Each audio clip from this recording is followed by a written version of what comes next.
Selamat siang Bapak Ibu semua. Selamat siang Bu.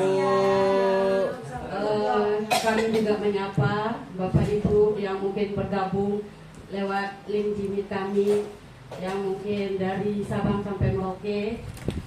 Terima kasih sudah mau bergabung di dalam komplek kami. Sebelum saya melanjutkan acara ini, tak elok rasanya karena kami dari Tanah Melayu untuk membacakan sebuah pantun.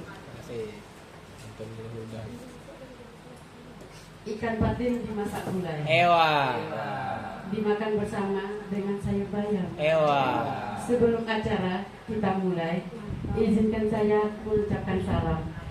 Assalamualaikum warahmatullahi wabarakatuh. Waalaikumsalam warahmatullahi wabarakatuh. Baiklah, pada kesempatan ini saya akan membacakan susunan acara berbagi praktik baik kita. Yang pertama pembukaan yang sedang berlangsung. Yang kedua adalah pembacaan doa. Yang ketiga itu kata sambutan dari kepala sekolah. Yang keempat penyampaian materi oleh Bu Anissa-ul Karimah SPD. Kemudian sesi tanya jawab dan penutup.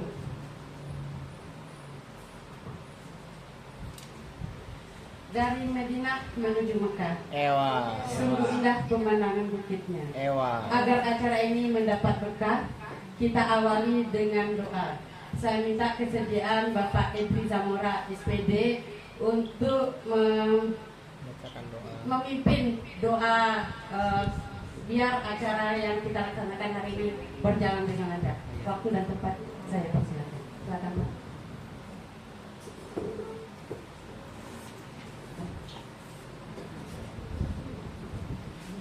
Itu seret.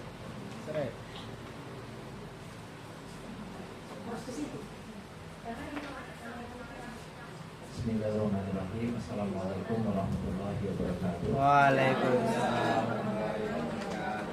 Baik, Bapak Ibu hadirin semuanya, baik yang berada di tempat secara langsung maupun berada di lokasi yang melalui Jimmy. Mari izinkan saya untuk yang beragama Islam saya pimpin doanya. Untuk yang non-muslim silakan menyesuaikan. Ila hadini al-Fatihah. Alhamdulillah Rabbil alamin. Iya. Iya karena Allah dia mestani dengan suatu seperti suatu bagaimana. Alhamdulillah minasyaitonirrajim. Bismillahirrahmanirrahim. Alhamdulillahirabbil alamin. Hamdan syakirin hamdan na'imin. Hamdan yu'ti ni'ama wa yukafi mazidah. Ya Rabbana lakal hamdu kama yanbaghi li jalali wajhika wa 'azimi sultanik. Allahumma shalli ala sayyidina Muhammad wa ala ali sayyidina Muhammad. Rabbi zidni ilma warzuqni fahma. Ya Allah ya Rahman ya Rahim. Ampunilah dosa kami ya Allah. Pada kesempatan hari ini karunia kami ya Allah. Berikanlah kami ilmu yang bermanfaat ya Allah. Pada kesempatan ini melalui kegiatan diseminasi yang akan nanti dibawakan oleh Ibu Anissa-ul Karimah. Semoga kegiatan kami ini berjalan dengan lancar, berjalan dengan baik, sesuai dengan tujuan kami ya Allah. Sehingga ilmu yang diberikan nanti bermanfaat buat kami, bermanfaat buat anak didik kami nantinya. Rabbana atina min ladunka rahmah wa hayyi lana min amrina rashada. Rabbana atina fid dunya hasanah wa fil akhirati hasanah wa qina adzabannar. Subhana rabbika rabbil izzati amma yasifun. Salamun alal mursalin walhamdulillahi rabbil alamin. Taqabbalallahu minkum. Minna wa minkum taqabbal ya karim.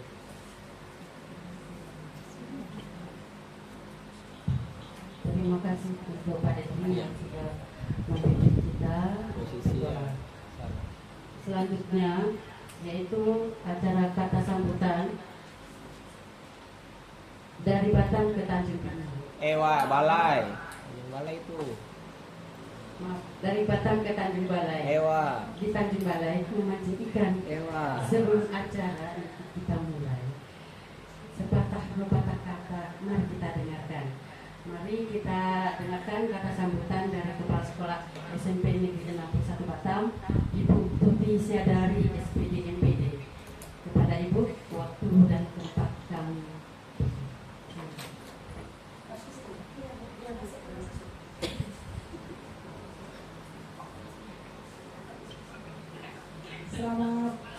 Selamat siang untuk kita semua. Siang, Bu. Terima kasih, salam dan bahagia untuk kita pada siang hari ini menjelang sore. Di balik aktivitas kita yang sangat padat, mulai pagi sampai tadi jam 14, kita bersama dengan anak-anak. Dan saat ini kita harus bersama juga lewat praktik baik yang akan disampaikan oleh Ibu Anissa Ulkarina SPD. Tadi pembawa acara membawakannya dalam pantun karena kita dingin lalu. Saya tak ada siap-siap pantun pula, tapi seketika sekejap dapat. Masih dicoret-coret ini. Ikan bingkis dimasak bakar. Ewa. Dimakan bersama nak latte. Ewa. Semoga praktik baik berjalan lancar. Ewa. Dapat diteruskan budaya positif. Wah. Semoga acara pada sore hari ini diseminasi budaya positif yang bekerja sama dengan Kombel SMP Negeri 61 Batam, dan ini dilaksanakan oleh calon guru penggerak angkatan 11 atas nama Anissa Ulkarima SPD jurusan matematika. Semoga pelaksanaan ini berjalan dengan lancar dan membawa budaya positif ke depan. Kita semakin bergerak, tergerak dan menggerakkan, ya. Kita bisa menjadi sumber inspirasi bagi yang lain, ya, terkhusus untuk guru-guru penggerak. Karena di sini di sekolah kita ini SMP 61 ada guru penggerak, ada PP, ya, ada pamong juga. Ya, cobalah tunjukkan kompetensi Bapak Ibu, salurkan, tularkan. Dan ada beberapa guru juga yang sedang mengikuti PPG. Ya, semoga bisa diikuti dengan baik dan bisa diterapkan ilmunya dengan baik, terkhusus kepada anak-anak didik kita. Demikian dari kami ucapkan, mari sama-sama kita mengikuti acara ini dengan baik. Selamat siang. Siang, Bu. Terima kasih. Oke, Bapak Ibu, mari kita beri aplaus sekali lagi untuk Ibu Tuti Siadari. Terima kasih. Saya juga menyapa yang sudah bergabung melalui Jimit kami ini. Itu terima kasih Bu Dona di dalam kesibukannya masih sempat mengikuti Jimit kami. Terus Bu Erning yang mungkin lagi masa penyembuhan, dan Pak Leonardo da Vinci. Juga ada yang dari Bapak Juventus Wangga.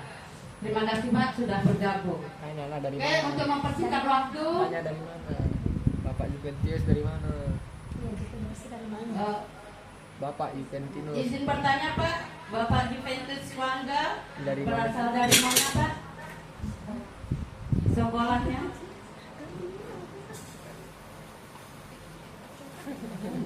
Ya, suaranya mungkin lewat. Oh, pernah tahu. Buka aja dia dari situ bisa. Dari dia Belum langsung. terdengar suaranya Pak. Ini dari yang ini.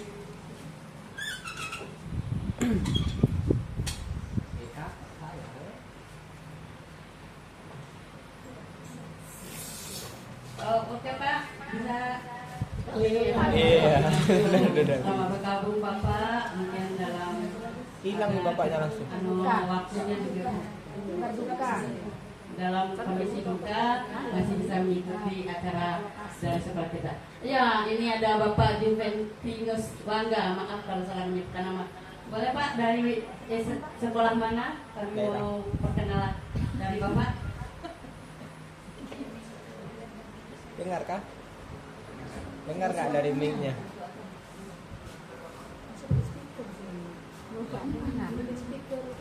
Chat aja dari mana?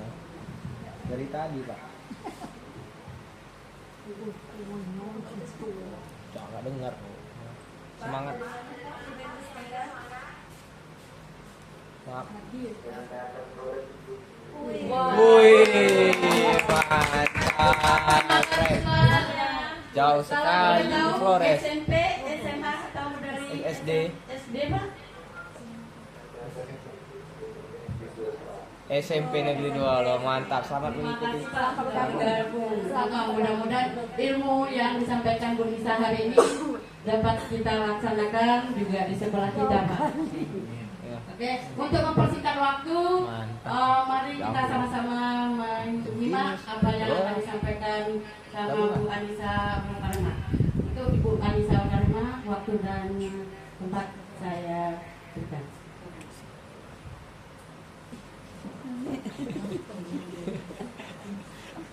Dia udah muncul di situ. Dia nengok di layar. Dia nengok. Terima kasih banyak kepada Ibu Putri Sedari selaku kepala sekolah sudah memberikan kesempatan kepada saya untuk berbagi topik baik diseminasi budaya positif. Baik, Bapak Ibu, terima kasih atas kesempatan yang sudah diberikan. Yang saya hormati Ibu Tuti Siadari selaku Kepala Sekolah SMP Negeri 61 Batam. Yang saya hormati Bapak Ibu Majelis Guru dan staf tata usaha dan teman-teman yang lainnya yang bergabung di dalam Meet pada siang hari ini. Tidak lupa selawat serta salam kita panjatkan kepada Nabi besar kita Nabi Muhammad SAW. Allahumma sholli ala Muhammad wa ala ali sayyidina Muhammad. Semoga di yaumil akhir nanti kita mendapatkan syafaatnya. Amin amin ya rabbal alamin. Sebelum memulai acara pada siang hari ini, izinkan saya untuk kita sama-sama saling belajar ya Bapak Ibu. Saya di depan di sini bukan berarti saya yang lebih tahu, tidak, karena saya juga dalam proses belajar dan saya ingin mengajak Bapak Ibu semuanya di sini untuk menciptakan budaya positif di sekolah kita nantinya. Baik, izinkan saya untuk share screen.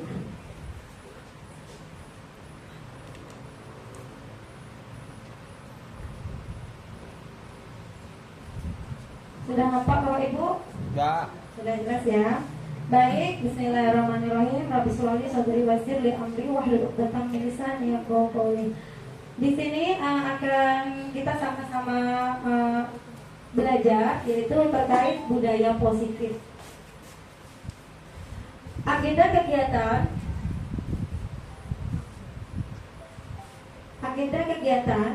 pada siang hari ini.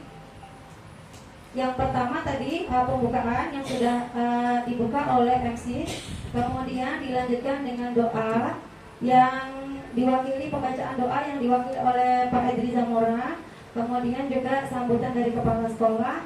Dan sekarang kita berada di sesi yang keempat yaitu penyampaian materi. Baik, kami perkenalkan di sini Ibu Tuti Siadari selaku kepala sekolah SMP Negeri 61 Batam. Kemudian Bu Dana Elvia selaku Ketua Pokral dari SMP Negeri 61 Batam. Dan saya sendiri Anissa Al-Karimah, calon guru penggerak angkatan 11.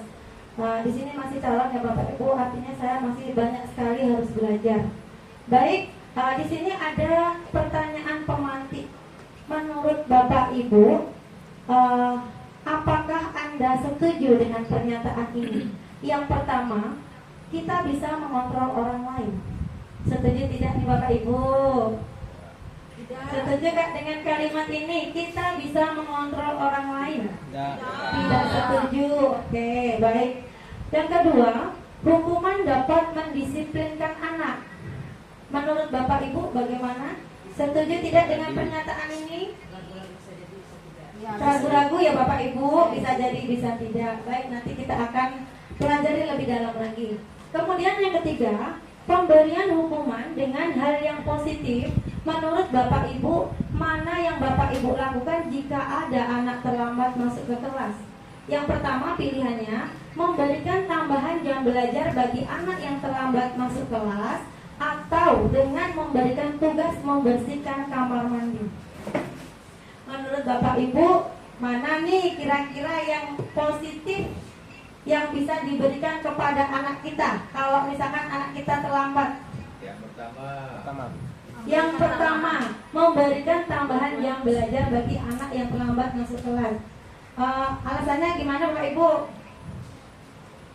Apakah ada yang mau memberikan alasan? Pendapat.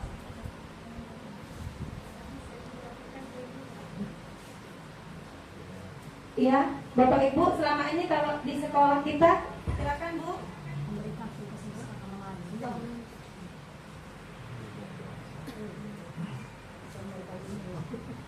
Baik, terima kasih.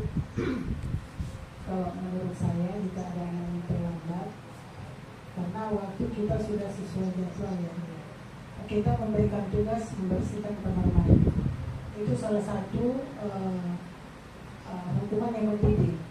Tapi kalau kita memberikan hukuman disiplin yang berupa hukuman di lapangan atau di mana, itu ada efeknya nanti. Tapi kalau kita menyuruh membersihkan kamar mandi, itu berupa hukuman yang mendidik. Karena dia harus belajar. Ketika dia terlambat, nanti saya disuruh bersihkan kamar mandi, besok mau terlambat. Itu, terima kasih. Baik, terima kasih kepada Bu Irdo atas pendapatnya. Mungkin ada lagi Bapak Ibu lain yang memberikan pendapat.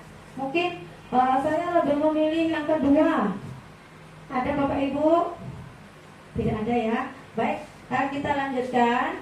Nah, apa sih budaya positif itu? Ya, budaya positif itu adalah nilai atau keyakinan dari kebiasaan-kebiasaan di sekolah yang berpihak pada peserta didik, sehingga peserta didik menjadi pribadi yang bijaksana dan bertanggung jawab. Nah, intinya budaya positif ini membentuk karakter peserta didik kita itu menuju profil pelajar Pancasila. Masih ingat Bapak Ibu profil pelajar Pancasila? Masih ingat ya? Selanjutnya di sini tujuan pendidikan menurut Ki Hajar Dewantara. Ya, jadi tujuan pendidikan itu adalah menuntun semua kodrat yang ada pada anak sehingga mereka mencapai keselamatan dan kebahagiaan yang setinggi-tingginya, baik sebagai manusia maupun anggota masyarakat. Jadi intinya Bapak Ibu, anak-anak kita ini beragam, unik, ya. Jadi mereka mempunyai kodratnya masing-masing. Kalau diibaratkan tanaman itu ada berbagai macam benih, ada benih padi, ada benih jagung, ada benih misalkan mangga, seperti itu. Nah, mereka memilikinya semua dari awal. Nah, tugas kita sebagai guru itu adalah menuntun, menjaga tumbuh kembang kodratnya anak tersebut. Jadi kita itu, guru itu ibarat petani Bapak Ibu. Jadi ketika kita seorang petani, kita itu tidak bisa merubah dari yang benih padi itu kita berharap tumbuh menjadi jagung. Itu hal yang mustahil, karena masing-masing anak itu mempunyai kodratnya masing-masing. Dan tujuan kita sebagai Bapak Ibu guru di sini adalah menuntun. Kalau petani berarti menjaga tanahnya, kesuburan tanahnya. Kemudian kalau ada hama, kita bersedia membasmi hamanya, memberikan pupuknya, seperti itu, supaya dia tumbuh kembangnya dengan baik, seperti itu. Jadi kita hanya menuntun saja. Selanjutnya, di sini ada perubahan paradigma, yaitu teori kontrol, ilusi kontrol. Selama ini kita beranggapan bahwa guru bisa mengontrol murid. Yang kedua, bahwa kritik dan membuat orang merasa bersalah itu dapat menguatkan karakter. Dan yang ketiga itu ilusi bahwa semua penguatan positif, efektif, dan bermanfaat. Dan yang keempat itu ilusi bahwa orang dewasa memilih hak untuk memaksa. Ini semua sebenarnya adalah ilusi. Nah, siapa sih sesungguhnya yang memiliki kontrol Bapak Ibu? Menurut Bapak Ibu, siapa yang bisa memiliki kontrol itu? Kita atau orang lain? Iya, diri sendiri. Di sini bisa kita lihat berdasarkan stimulus respon ya dari awal, kita mencoba mengubah orang agar berpandangan sama dengan kita. Tetapi dibantah oleh teori kontrol. Menurut teori kontrol, kita berusaha memahami pandangan orang lain tentang dunia. Seperti itu. Dan yang kedua, perilaku buruk dilihat sebagai suatu kesalahan. Tetapi di dalam teori kontrol, semua perilaku itu memiliki tujuan. Terkadang ada anak yang di kelas mungkin dia itu aktifnya luar biasa. Ternyata ada tujuan yang dia harapkan dalam aktivitas yang dia lakukan. Mungkin ada kebutuhan yang tidak terpenuhi, makanya dia mencari ke Bapak Ibu seperti itu. Kemudian orang lain bisa mengontrol saya menurut stimulus respon. Tetapi menurut teori kontrol, hanya Anda yang bisa mengontrol diri Anda. Ya. Kemudian pemaksaan ada pada saat bujukan gagal. Ternyata dalam teori kontrol, kolaborasi dan konsensus itu menciptakan pilihan-pilihan baru. Seperti itu. Kemudian di dalam stimulus respon, model berpikir menang atau kalah. Tetapi dalam teori kontrol itu model berpikirnya adalah win-win, yang menang-menang seperti itu. Nah, selanjutnya apa makna disiplin? Kalau berdasarkan dari bahasa Latin itu dari kata disciplina yang artinya belajar. Selama ini kalau kita memahami disiplin itu mungkin tepat waktu ya Bapak Ibu ya, tepat waktu, kemudian sesuai dengan tugasnya seperti itu. Nah, ternyata disiplin di sini artinya adalah belajar Bapak Ibu. Ya, disiplin diri membuat orang menggali potensinya menuju sebuah tujuan apa yang dia hargai. Nah, namun dalam budaya kita, makna kata disiplin telah berubah menjadi sesuatu yang dilakukan seseorang pada orang lain untuk mendapatkan kepatuhan. Jadi kalau kita, pemahaman kita tuh disiplin itu artinya patuh. Tapi sebenarnya tidak itu Bapak Ibu. Jadi disiplin itu artinya belajar seperti itu. Nah, kecenderungan umum adalah menghubungkan kata disiplin dengan ketidaknyamanan. Kalau sudah bilang disiplin kalian ya, itu anak sudah tidak nyaman seperti itu. Bukan dengan apa yang kita hargai atau pencapaian suatu tujuan yang mulia. Baik, di sini teori motivasi. Jadi Bapak Ibu, anak-anak kita itu ternyata mempunyai berbagai macam motivasi. Biasanya anak itu patuh mengerjakan tugas dari Bapak Ibu gurunya itu karena apa? Apakah karena yang pertama untuk menghindari ketidaknyamanan atau hukuman? Ya, di sini itu adalah termasuk dari motivasi eksternal, ya. Apa yang akan terjadi nih apabila saya tidak mengerjakan PR? Nah, kira-kira seperti itu. Jadi anak itu mengerjakan tugas itu hanya karena takut atau dapat hukuman seperti itu. Itu adalah jenis dari motivasi eksternal. Nah, yang kedua, untuk mendapatkan imbalan dari orang lain atau institusi, ya. Jadi ketika misalkan saya berbuat baik gitu, mungkin dia punya pemikiran seperti ini, apa ya yang nanti yang akan saya dapatkan apabila saya melakukannya, seperti itu. Ya, itu masih dalam motivasi eksternal. Dan yang ketiga yaitu untuk menghargai diri sendiri. Di sini saya akan menjadi orang yang seperti apa bila saya melakukannya. Di sini adalah motivasi internal, yaitu tujuan dari disiplin positif. Menurut Bapak Ibu, rata-rata anak kita punya motivasi yang nomor berapa nih? Rata-rata anak kita satu ya. Kalau dua Bisa jadi. pengen dipuji sama Pak Nurul, si Andika ini keren misalkan, ya kan? Jadi hanya untuk mendapatkan pujian gitu. Mungkin ada nih anak ini yang aktifnya hanya di pelajaran tertentu, tetapi di pelajaran yang lainnya dia tidak aktif. Berarti motivasinya karena pengen dipuji oleh guru yang bersangkutan. Nah, seperti itu. Nah, tetapi kalau yang tiga, di sini untuk menghargai diri sendiri. Jadi ketika anak sudah memiliki motivasi yang ketiga, dia lahir dan timbul dalam diri sendiri. Ada dan tidak adanya guru di dalam kelas, anak itu sudah memiliki rasa keyakinan, ya, mempunyai keyakinan bahwa ini adalah tanggung jawab saya. Dikerjakan dan tidak dikerjakan tetap akan tertagih. Nah, ketika anak sudah memiliki motivasi internal seperti ini luar biasa Bapak Ibu, tidak perlu ada orang yang mengingatkan, karena itu sudah lahir dalam diri kita. Iya, dalam kesadaran dirinya ya. Jadi harapannya untuk membentuk peserta didik yang memiliki karakter profil pelajar Pancasila itu diharapkan memiliki motivasi yang ketiga, yaitu motivasi internal seperti itu. Nah, nih merdeka. Bapak Ibu kalau ditanya kata merdeka itu apa sih maknanya? Bebas ya, merdeka itu bebas. Nah, tetapi menurut pandangan Ki Hajar Dewantara, merdeka itu artinya tidak hanya terlepas dari perintah, akan tetapi juga cakap buat memerintah dirinya sendiri. Nah, Bapak Ibu, ayo dijawab dalam hati masing-masing. Kira-kira sudah merdeka atau belum? Belum ya? Masih harus didorong dari luar ya. Berarti masih ada motivasi eksternalisasi ya. Oke, jadi artinya merdeka itu kalau kita misalkan mengingatkan kepada anak itu misalkan waktunya mereka masuk, tidak perlu tuh guru pikir teriak-teriak di depan.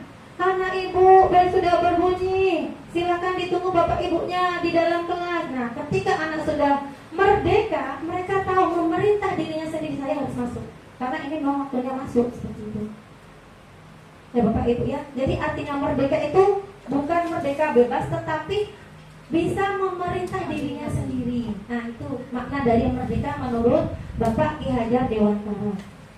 Nah, pertanyaan berikutnya, mengapa peserta didik tidak disiplin Bapak Ibu? Kira-kira anak-anak kita ini kenapa yang mereka tidak disiplin? Bisa jadi ada kebutuhan dasar mereka yang belum terpenuhi, seperti itu. Saya punya kasus, misalkan ada anak pada saat istirahat itu dia merebut makanan temannya. Nah, kira-kira penyebabnya apa? Pasti ada alasannya.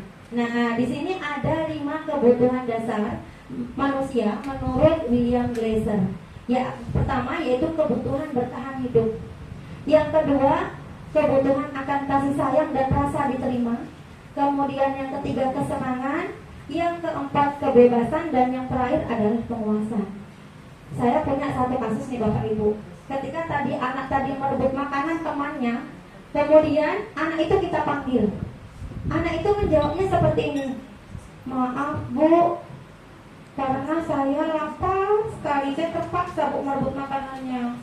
Karena saya nggak kuat lagi Bu. Menurut Bapak Ibu, kebutuhan mana nih? Bertahan hidup. Anak, iya betul sekali, luar biasa Bapak Ibu ya. Bertahan hidup, iya. Jadi anak-anak itu terkadang melakukan kesalahan itu karena ada alasannya. Ya, jadi sebaiknya ketika ada anak yang melanggar atau melakukan kesalahan, sebaiknya kita tanya dulu apa alasannya. Ketika anak tadi menjawabnya seperti ini Bapak Ibu, kenapa kamu ambil makanan temanmu tadi? Iya Bu, hebat kan saya Bu, dia takut Bu sama saya. Iya betul sekali, itu adalah kebutuhan penguasaan. Jadi dia itu pengen berkuasa, pengen dianggap seperti itu. Ya Bapak Ibu. Kemudian kalau misalkan seperti ini, kenapa kamu ambil makanan temanmu tadi? Iya Bu, bosan saya. Tiap hari lauk saya sate terus Bu. Sate kan enak itu nak. Bukan Bu, sayur tahu tempe katanya kan. Jadi teman saya ayam Bu. Nah, menurut Bapak Ibu, kebutuhan dasar apa yang belum terpenuhi? Kesenangan. Apakah kesenangan? Kebebasan. Iya, kebebasan. Anak-anak kita itu bosan Bu kalau lauknya cuma sambal tribol terus, tahu tempe terus ya. Jadi mereka itu diberikan kebebasan untuk memilih sesuai dengan selera mereka juga. Nah, jadi ini ya Bapak Ibu ya. Baik, berikutnya di sini ada keterangannya ya, kebutuhan untuk bertahan hidup. Di sini yaitu kebutuhan yang bersifat fisiologis untuk bertahan hidup, misalnya kesehatan, rumah, dan makanan. Contoh kasus yang terjadi di sekolah adalah ketika ada anak yang selalu meminta bekal temannya, seperti itu. Diketahui ternyata anak tersebut melakukannya karena lapar. Hal tersebut terjadi karena orang tuanya tidak memberikan bekal makanan untuknya, seperti itu. Dan yang kedua yaitu kebutuhan akan kasih sayang dan ingin diterima, dan rasa ingin diterima. Bapak Ibu semuanya di sini pasti membutuhkan kebutuhan ini ya Bapak Ibu ya. Bayangkan kalau misalkan kita di dalam sebuah institusi kita ini tidak diterima, gimana rasanya Bapak Ibu? Tidak disayangi, gimana rasanya? Pasti akan mencari hal-hal yang bisa untuk mendapatkan perhatian. Iya Pak tidak? Karena ini diperhatikan gitu loh, dengan berbagai ulahnya seperti itu ya. Nah di sini adalah kebutuhan kasih sayang dan rasa diterima itu termasuk ke dalam psikologis. Jadi ini sangat mendalam ya kebutuhannya psikologis ini ya Bapak Ibu ya. Nah, Kayak si kembar ya. iya kayak si kembar.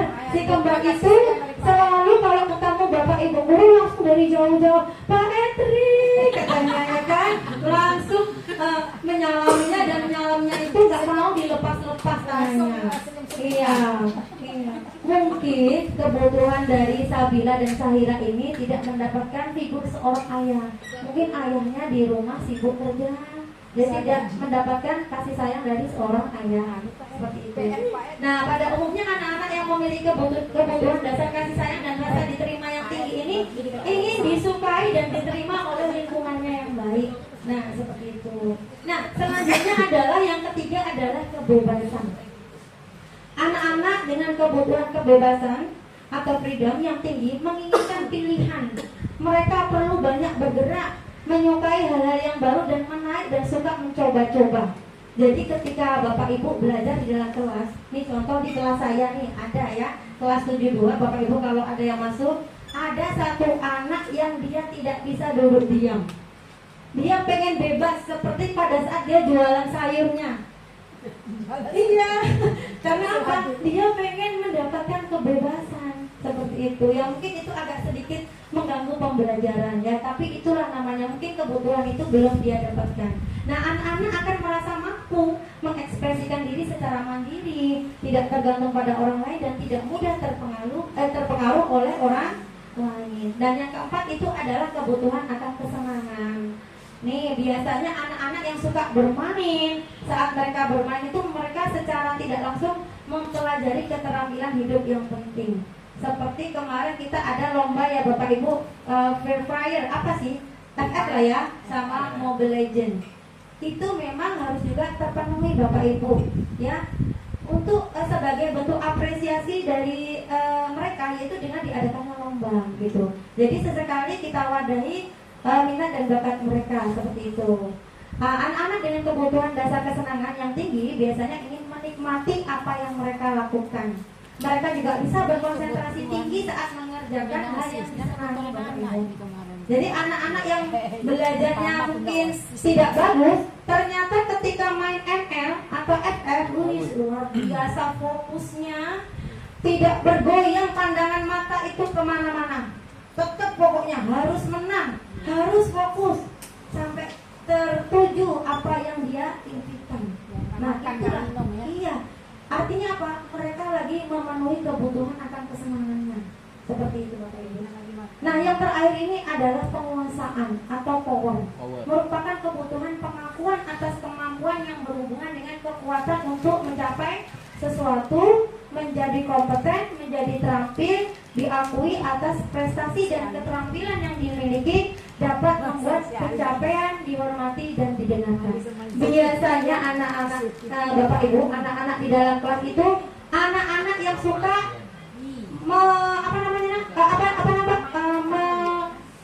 mencari perhatian, kadang menjahili temannya. Anak-anak yang diam itu biasanya kalau di dalam kelas itu cenderung kayak diejek, seperti itu, dibully. Nah, biasanya anak-anak yang model seperti ini mereka membutuhkan kebutuhan akan penguasaan. Sesekali boleh Bapak Ibu anak-anak yang seperti itu kita berikan dia kompetensi, kita berikan dia tanggung jawab sebagai ketua kelas. Mungkin kalau dia sebagai diberikan kebebasan untuk menjadi ketua kelas, kebutuhan akan penguasaan mereka terpenuhi Bapak Ibu.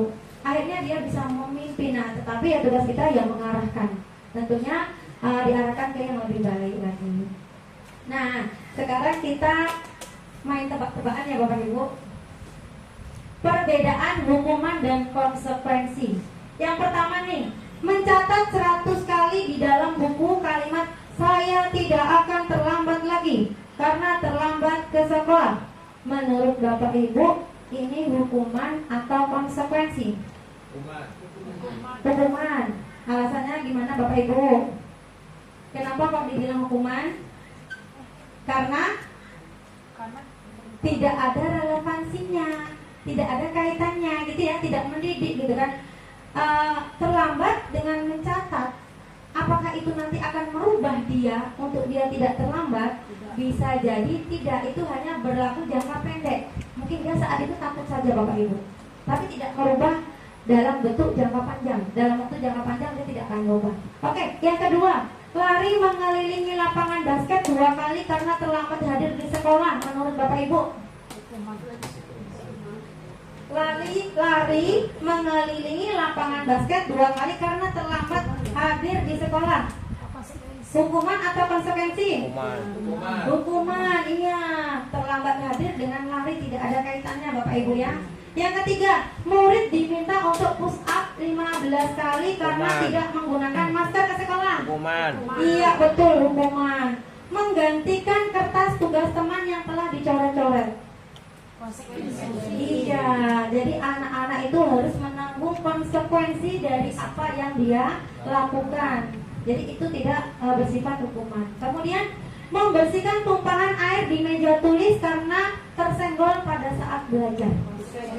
Iya, konsekuensi. Jadi anak itu diajak untuk bertanggung jawab atas apa yang sudah dilakukannya. Berikutnya, murid disuruh untuk tidak mengenakan sepatu seharian di sekolah karena tidak mengenakan sepatu hitam.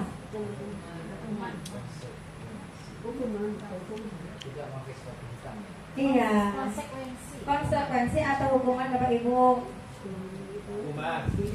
Iya, kalau menurut saya adalah hukuman atau konsekuensi? Ya, nanti kita lihat ya jawabannya ya. Oke, yang terakhir, lari mengelilingi lapangan basket 2 kali karena terlambat 10 menit untuk pelajaran PJOK. Konsekuensi. Inilah jawabannya Bapak Ibu ya.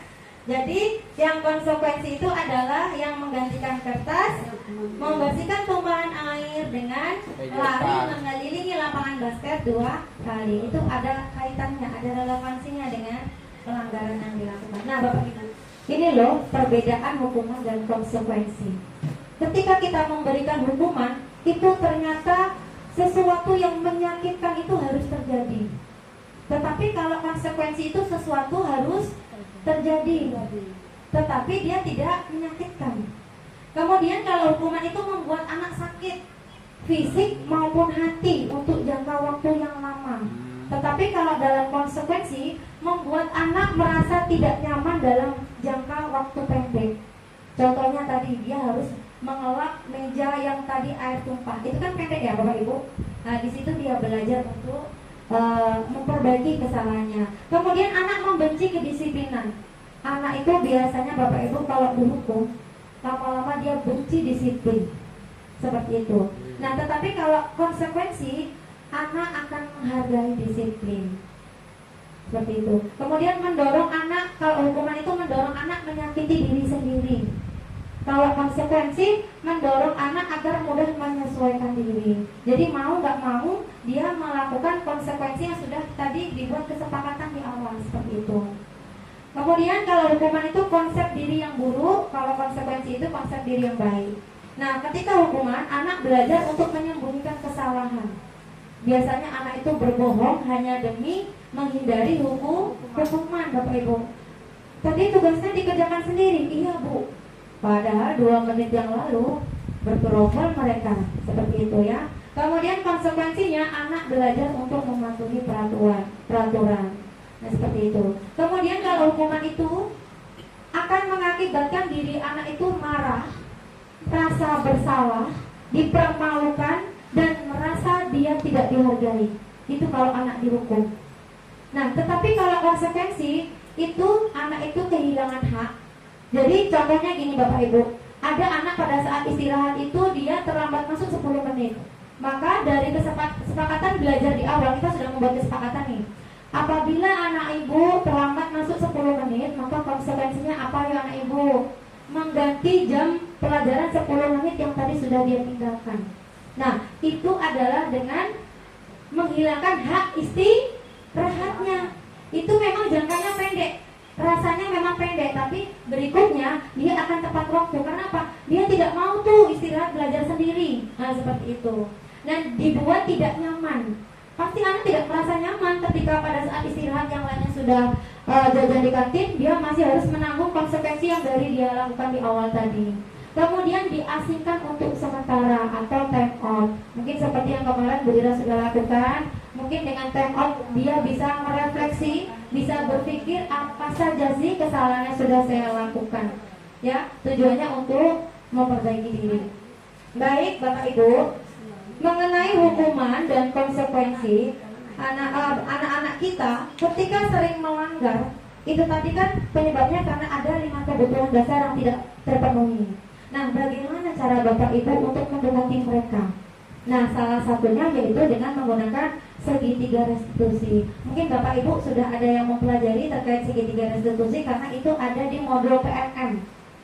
Ada ya, segitiga restitusi. Jadi restitusi itu apa sih? Yaitu proses menciptakan kondisi bagi murid untuk memperbaiki kesalahan mereka, sehingga mereka bisa kembali pada kelompok mereka dengan karakter yang lebih kuat. Dan restitusi juga merupakan proses kolaboratif yang mengajarkan murid untuk mencari solusi untuk masalah mereka dan membantu murid berpikir tentang orang seperti apa yang mereka ingin menjadi tujuan mulia dan bagaimana mereka harus memperlakukan orang lain. Ini menurut Dan Dosen. Nah, ini loh Bapak Ibu tahapan segitiga restitusi. Ya, langkah pertama segitiga restitusi itu adalah yang pertama menstabilkan identitas dulu. Ya, contohnya misalkan gini, kita panggil anak pelan-pelan di tempat yang mungkin tidak banyak orang lalu lalang. Kemudian kita tanya, kenapa sih nak kamu berbuat itu? Pasti kamu ada alasannya berbuat seperti itu. Iya Bu, tadi dia ini Bu main kejar-kejaran sehingga dia tidak sengaja Bu menginjak kaki saya, makanya saya langsung pukul dia Bu. Nah, misalnya seperti itu. Terus langsung dijawab begini Bapak Ibu, untuk menstabilkan identitas itu seperti ini caranya.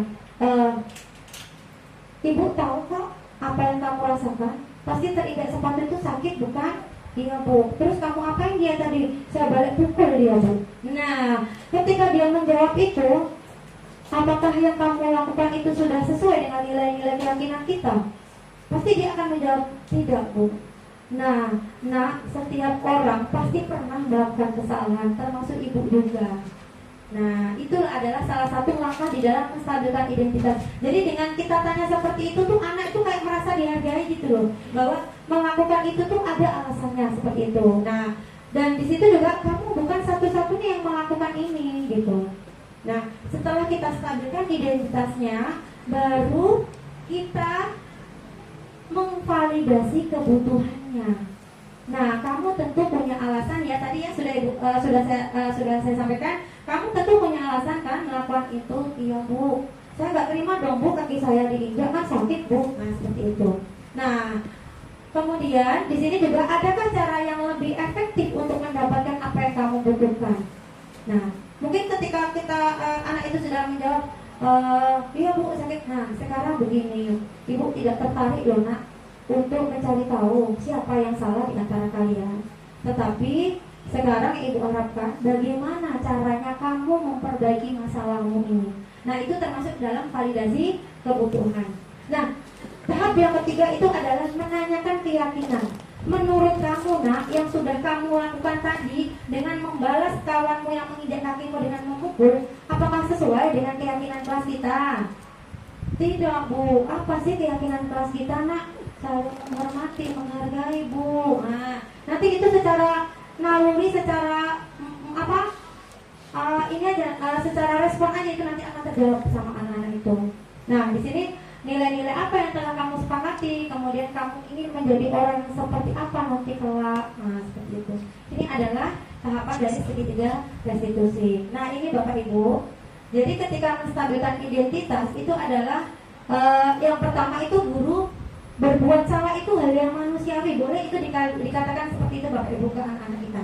Kemudian tidak ada loh manusia yang sempurna. Bapak Ibu juga pernah kok berbuat kesalahan. Contoh nih, misalkan ada anak yang tidur di kelas, tertidur dia kan. Habis itu kita bilang kan, nak ngantuk ya nak ya. Ibu tahu loh yang kamu rasakan. Ya, ibu juga pernah kok tertidur sebentar pada saat diseminasi, ya kan? Nah seperti itu. Lanjut, kita pasti bisa menyelesaikan permasalahan ini. Nah itu. Kemudian Bapak Ibu tidak tertarik untuk mencari tahu siapa yang benar, siapa yang salah. Bapak Ibu lebih tertarik untuk menyelesaikan masalahnya. Nah kalau kamu menyalahkan dirimu sendiri terus menerus, apakah kamu bisa bersikap baik pada dirimu sendiri? Nah di sini adalah membuat anak merasa gagal karena berbuat salah menjadi positif terhadap dirinya. Jadi kesalahan yang sudah diperbuat anak itu kita luruskan, kita bimbing anak, jangan sampai anak itu merasa dirinya bersalah. Tidak Bapak Ibu, karena kita semua pasti punya kesalahan. Seperti itu. Nah, yang kedua, validasi kebutuhan. Guru itu bisa loh menyampaikan ke murid misalkan seperti ini. Kamu bisa saja melakukan hal yang lebih buruk. Tadi kan dia cuma memukul kan? Padahal kamu bisa loh melakukan yang lebih buruk, tapi kamu tidak melakukannya karena jadi kita hargai juga. Karena apa? Dia cuma sebatas memukul. Sempat lebih dari itu, misalkan dipukul, ditendang, didekatkan ke dinding, berdarah-darah. Itu kan sangat fatal sekali. Jadi kalau sebatas itu yang dia lakukan, kita hargai juga, kita apresiasi juga. Kamu mungkin bisa saja kok melakukan yang lebih buruk, tapi kamu tidak melakukannya kan? Iya Bu. Kamu pasti punya alasan mengapa melakukannya. Nah seperti itu. Nah kemudian apa yang penting bagi kamu? Ditanyakan, apa sih yang penting bagi kamu? Mungkin sekarang ini yang lagi viral itu anak-anak suka mengejek nama orang tua Bapak Ibu. Luar biasa. Sampai saya sendiri tuh kewalahan gimana ya caranya mengatasi biar anak ini tidak mengejek nama orang tua. Ya, di sini apa yang penting bagi kamu? Nah ternyata kalau anak diejek orang tuanya itu dia marah. Kenapa? Disebut-sebut nama bapaknya. Karena itu merasa mereka tidak dihargai orang tuanya. Ini dan penting, ini harus dipertahankan oleh anak itu. Makanya anak itu wajar kalau marah. Kenapa? Dia mempertahankan nilai keyakinannya bahwa mengolok-olok nama orang tua itu adalah perbuatan yang tidak benar. Seperti itu. Jadi wajar dong kalau dia marah seperti itu ya. Kemudian kamu boleh tetap berusaha menjaga sikap itu. Boleh kamu marah, mempertahankan sikap itu, tapi tambahkan sikap yang lain yang baru. Maukah kamu belajar cara lain untuk mendapatkan yang kamu butuhkan tanpa harus memukul? Nah, mungkin anak yang tadi terinjak sepatunya, kita beri nasihat. Nah, mungkin kamu diinjak sepatumu, tidak perlu kamu balas dengan memukul. Mungkin kamu bisa menyampaikannya dengan baik-baik. Nah, seperti itu. Nah, kemudian apakah kamu bisa melakukan dengan lebih baik lagi besok lagi? Nah, artinya gini, jangan sampai kejadian itu terulang lagi ke berikutnya, seperti itu. Nah, itu tadi adalah membantu siswa mengenali basic atau kebutuhan yang ingin dipenuhinya ketika melakukan kesalahan. Ya, pada dasarnya setiap tindakan manusia itu pasti yang mempunyai tujuan ya Bapak Ibu, yaitu tadi memenuhi basic need, apa itu power, freedom, love, and belonging, fun, and survival ya, bertahan hidup. Nah, selanjutnya, di sini yang terakhir dari tahapan segitiga restitusi itu adalah menanyakan keyakinan Bapak Ibu. Bisa Bapak Ibu menyampaikan seperti ini kepada anak-anak, apa nilai yang kita percayai di kelas sekolah kita. Nah mungkin dari yang kasus anak yang menginjak sepatu tadi, kita bisa bertanya, menurut kamu nilai keyakinan apa sih yang sudah kita sepakati sebelumnya di awal pembelajaran? Iya Bu, kita harus saling menghormati. Nah ketika nilai keyakinan itu muncul, dia akan tersadar bahwa dia telah melanggar. Kemudian nilai-nilai universal apa yang telah kita sepakati? Nih, nilai-nilai universal itu adalah saling yang menghargai tadi, ya. Kemudian tidak boleh berbuat kekerasan terhadap sesamanya, menghargai perbedaan seperti itu. Kemudian kelas yang ideal itu seperti apa sih menurut kamu? Boleh itu ditanyakan ke anak kita. Kemudian kamu ingin menjadi seperti apa ya nak besok? Saya pengen Bu keberadaan saya itu bisa menyenangkan orang lain dan bisa memberikan manfaat. Nah, jadi itu nanti akan ngalir secara ini aja naluri seperti itu. Kemudian apa yang kamu rasakan ketika kamu melakukan itu? Jadi ketika dia mukul tadi, apa yang kamu rasakan? Itu bisa juga ditanyakan kepada anaknya. Kamu mau menjadi seperti apa sih, Nak? Apakah kamu pengen menjadi pegulat? Nah, boleh itu, ya, diperkuat dengan itu. Jadi intinya Anda melihat kesalahannya dihubungkan dengan norma sosial dan nilai-nilai yang mendasari manusia berinteraksi dengan orang lain. Nah, ya, jadi itu tadi adalah ketiga tahapan dalam melaksanakan segitiga restitusi. Di sini ada 9 ciri-ciri restitusi. Yang pertama yaitu bukan untuk menebus kesalahan, Bapak Ibu. Kalau restitusi itu menebus kesalahan, tentu kalau orang-orang yang mampu dengan seenaknya dia main bola, menendang pecah kaca kantor, kemudian dengan dia membayar uang ganti rugi itu akan selesai. Tidak seperti itu. Ya, di dalam segitiga restitusi itu anak itu belajar dari kesalahannya. Karena misalnya gini, tadi yang mengejek nama bapak tadi cuma dengan meminta maaf aja, oh tidak bisa, ya, tidak bisa seperti itu. Jadi itu tidak bisa menebus kesalahan. Kemudian memperbaiki hubungan. Ketika kita melaksanakan restitusi, kita itu bisa menjalin hubungan dengan murid lebih dekat. Anak itu merasa lebih didengar, diperhatikan. Oh ternyata saudara orang tua kerja dari pagi siang malam, di rumah curhat tidak didengar, di sekolah pun guru nak dicurhati pun tak sempat karena menyelesaikan administrasi sekolah. Ya, ya semoga kita semua bisa ya meluangkan waktunya Bapak Ibu untuk anak kita, gitu ya. Intinya sekarang itu kalau menjadi guru, kalau dari guru penggerak ini Bapak Ibu, guru itu intinya satu, mau mendengarkan. Karena itu adalah bagian berpihak pada peserta didik. Nah, kalau kamu belajar seperti ini bosan, kira-kira menurut kamu enaknya kita belajar seperti apa sih, Nak? Keluar Bu, ajaklah keluar Bapak Ibu, supaya mereka lebih fokus karena sesuai dengan apa yang dia inginkan dan dia butuhkan, seperti itu. Kemudian restitusi itu bukan tawaran.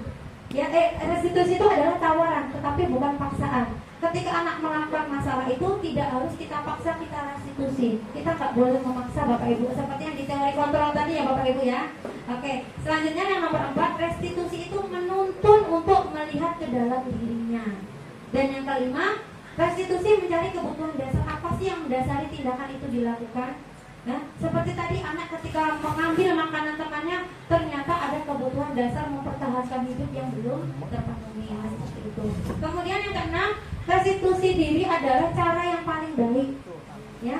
Kemudian yang ketujuh, fokus pada karakter bukan tindakan. Ketika kita merestitusi, kita itu fokus membentuk karakter anak Bapak Ibu. Jangan sampai anak ketika melakukan kesalahan itu terus kita menghakimi dia bahwa kamu itu salah. Jangan. Tetapi kita ubah karakter yang buruk itu menjadi karakter yang baik. Seperti yang pernah di awal-awal pembelajaran saya di modul 1.1 itu Bapak Ibu, ternyata murid itu diibaratkan kertas yang sudah ada goresan halusnya. Nah, guru itu fungsinya adalah menebalkan garis-garis yang baik dan menyamarkan garis-garis yang tidak baik. Jadi dasarnya anak itu ada dua. Ada anak itu mempunyai dasar garis, jadi kertas kemudian ada coretan, tapi dia tidak jelas. Nah, kita lah fungsinya untuk menebalkan. Yang baik kita tebalkan, yang buruk kita samarkan, atau kalau perlu kita hilangkan Bapak Ibu. Seperti itu. Nah, jadi itu adalah fokusnya ke karakter ya. Kemudian restitusi fokus pada solusi. Jadi ketika kita merestitusi, kita bantu anak kita untuk mencari solusi dari permasalahan yang dialaminya, seperti itu. Kemudian yang ke-9, restitusi mengembalikan murid yang berbuat salah pada kelompoknya. Jadi anak-anak yang berbuat salah, mereka tidak minder Bapak Ibu ketika dia bergabung lagi di kelompoknya. Dia merasa dia tidak bersalah seperti itu, karena dia sudah berusaha untuk memperbaiki diri. Baik, itu adalah 9 ciri-ciri dari restitusi. Nah Bapak Ibu, sekarang kita akan lanjut ke 5 posisi kontrol. Menurut Bapak Ibu, kira-kira Bapak Ibu di posisi yang mana nih? 1, penghukum. 2, pembuat rasa bersalah. 3, pemantau. 3, teman. 4, pemantau. Dan Yang terakhir adalah manajer. Manajer. Manajer, wih, luar biasa. Luar biasa. Keren ya Bu ya. Sudah menjadi manajer ya Bu ya. Iya. Oke, baik Bapak Ibu, kita akan lebih jelasnya lagi, kita akan pelajari satu persatu. Begini Bapak Ibu. Yang pertama dalam posisi kontrol sebagai penghukum. Seorang penghukum biasa menggunakan hukuman fisik maupun verbal. Kamu itu loh pakai sepatu nggak rapi, pakai sepatu nggak sesuai aturan. Nah, ya, kamu mau seenakmu sendiri. Memang sekolah ini sekolah bapakmu. Nah, itu adalah penghukum seperti itu. Orang-orang yang menjalankan posisi penghukum senantiasa mengatakan bahwa sekolah memerlukan sistem atau alat yang lebih menekan. Kamu ya, kalau tidak mematuhi peraturan ibu, nggak usah kamu minta nilai sama ibu. Kamu kalau misalkan tidak mengikuti pembelajaran dengan baik, tidak mau tenang, kamu nggak usah di dalam kelas, kamu keluar kelas saja. Nah, di sini ya, di sini ada guru-guru yang menerapkan posisi penghukum itu dengan berkata, patuhi aturan saya. Awas kamu ya kalau nggak mematuhi peraturan saya. Nah, seperti itu Bapak Ibu ya. Kemudian kamu ini setiap hari kok salah terus, kapan betulnya? Mungkin saya pun Bapak Ibu secara tidak sadar pun pernah juga mengucapkan seperti itu.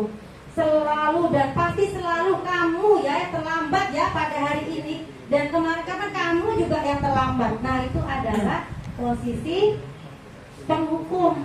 Nah, di sini guru seperti ini senantiasa percaya bahwa hanya ada satu cara agar pembelajaran bisa berhasil, itu dengan cara dia. Jadi di dalam pembelajaran itu kita nggak boleh memaksakan cara kita Bapak Ibu. Ketika anak misalkan dia mau didongengin, ya kita dongengin. Sesekali memang kita harus menyampaikan pembelajaran yang berdiferensiasi Bapak Ibu untuk memenuhi kebutuhan mereka, karena tidak semua anak itu memiliki kemampuan yang sama. Kemudian yang kedua yaitu membuat orang merasa bersalah. Nih, pada posisi ini biasanya guru akan bersuara lebih lembut. Membuat orang merasa bersalah ini akan menggunakan keheningan. Contohnya seperti ini Bapak Ibu. Nah, tolonglah ya, setiap hari dipikir, kalau enggak nanti ibu kena marah sama ibu kepala sekolah. Nah, itu adalah membuat orang merasa bersalah. Ya, ibu sangat kecewa sekali dengan kamu, nak. Dia ngomongnya lirih tuh Bu, tapi dalam. Nah, berapa kali Bapak harus memberitahu kamu ya? Gimana coba kalau orang tua kamu tahu kamu berbuat seperti ini? Nah, itu adalah membuat orang merasa bersalah gitu. Kamu boleh kan membantu ibu, misalkan seperti itu. Di posisi ini murid akan memiliki penilaian diri yang buruk tentang diri mereka. Murid merasa tidak berharga. Kenapa? Ya itu tadi, karena sudah disalahkan gitu ya, dan telah mengecewakan orang yang disayanginya. Jadi murid ini merasa sudah mengecewakan Bapak Ibu gurunya karena tidak perfect. Seperti itu.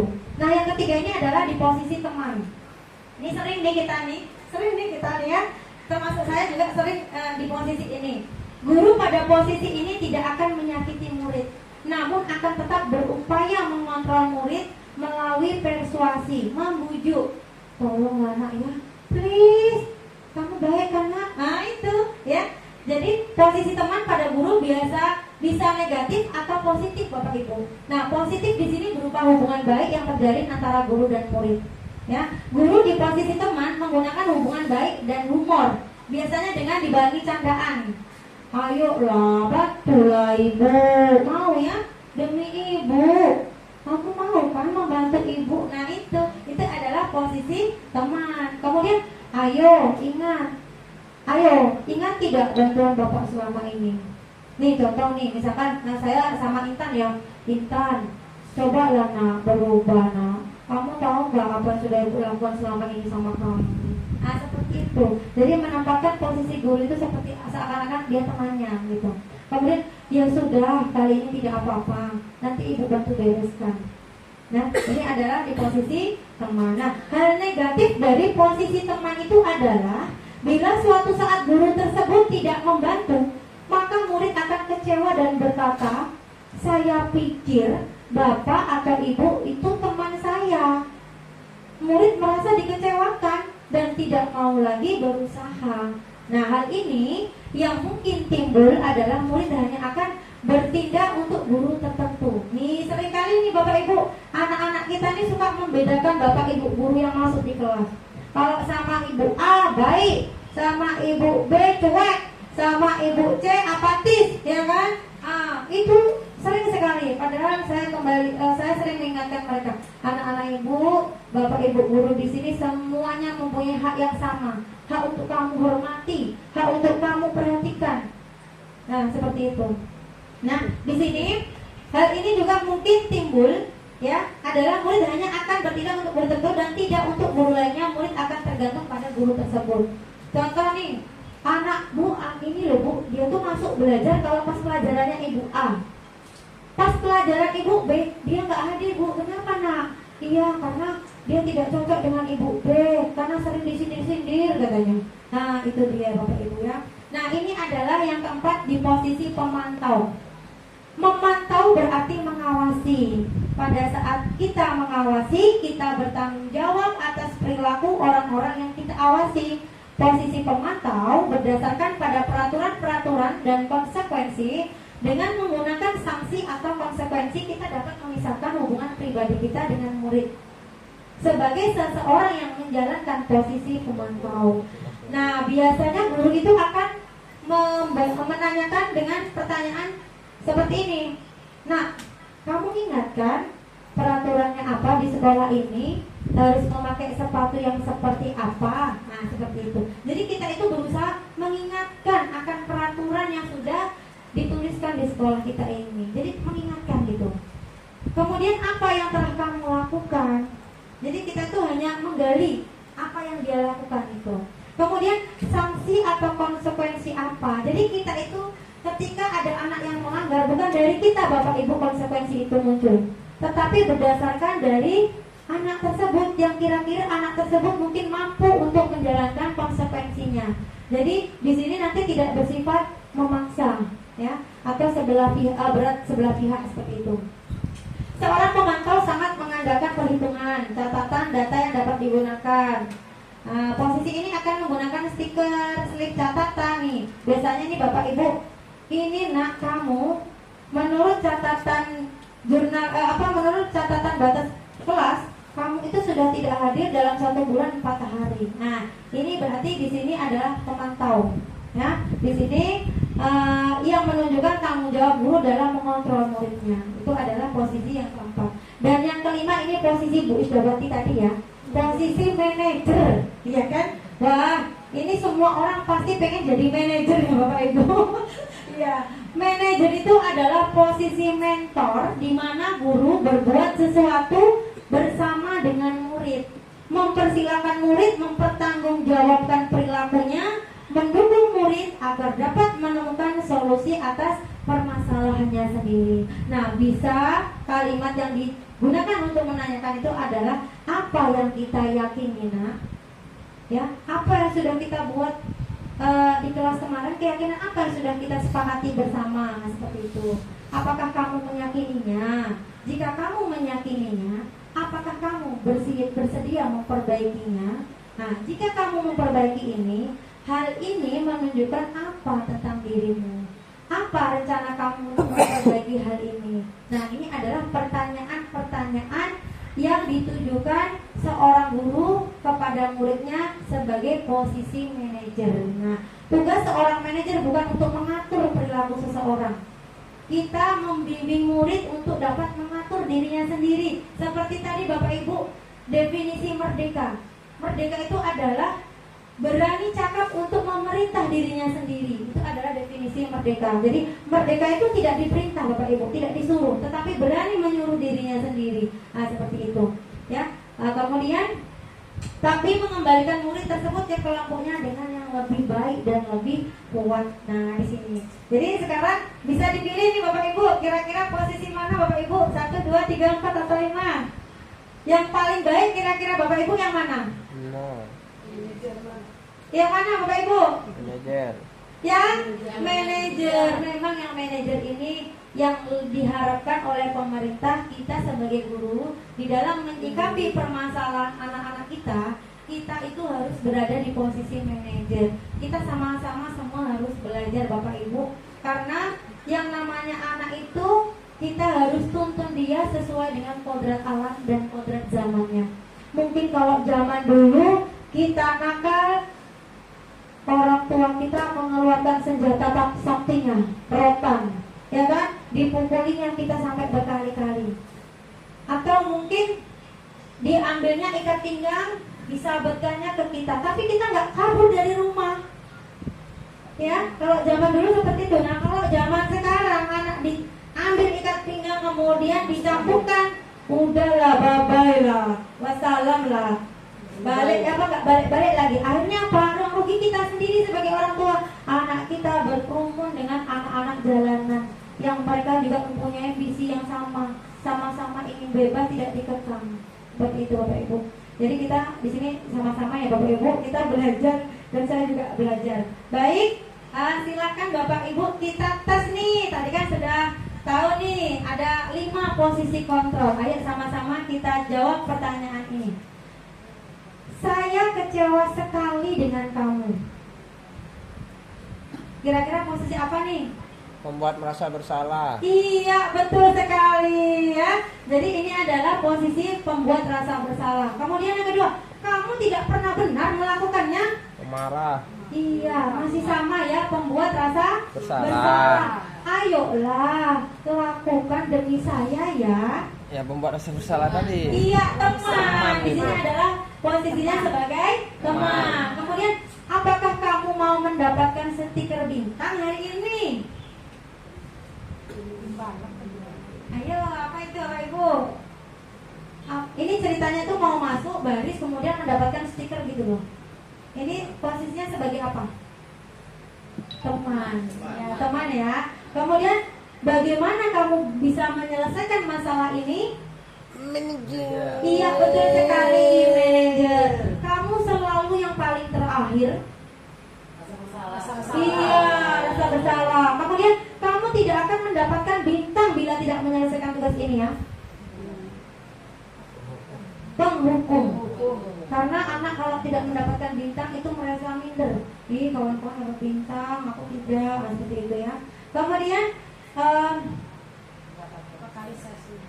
berapa kali sih saya sudah mengatakan kepada kamu?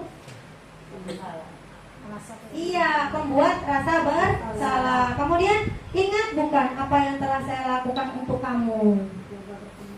Iya, sebagai teman. Kemudian kamu tidak akan pernah berhasil dalam kehidupan ini. Iya, pembuat rasa bersalah. Apa rencanamu untuk menyelesaikan masalah ini? Iya, luar biasa Bapak Ibu ya. Kita beri tepuk tangan. Baik, untuk ini ya, untuk kita hiburan sejenak, kita lihat video berikut ini. Bapak Yulis, masih ada Bapak Yulis?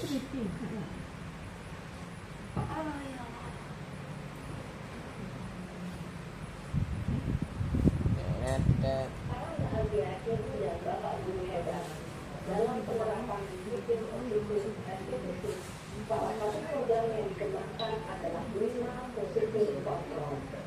5 positif kontrol dalam SPPT adalah proses perjalanan seorang pendidik agar dapat mengenali dirinya.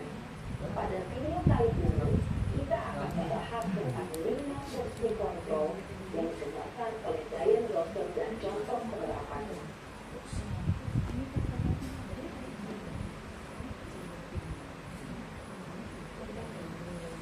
Lima posisi kontrol itu adalah 1.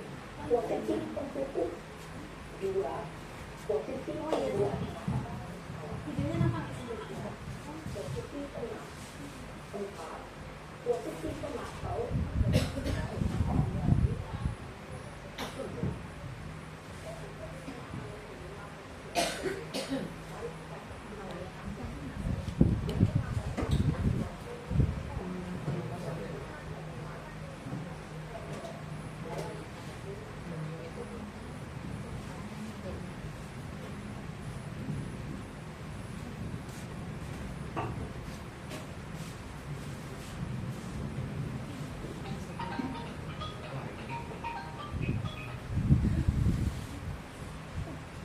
Manajer nelpon.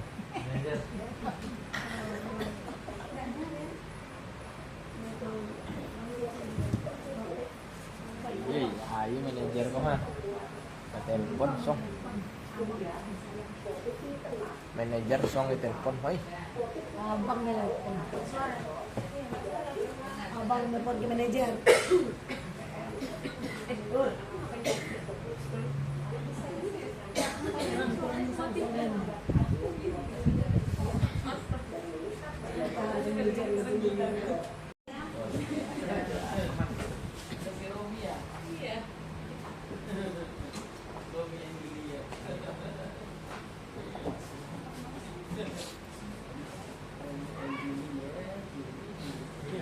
Nurul Huda gelar Maharaja.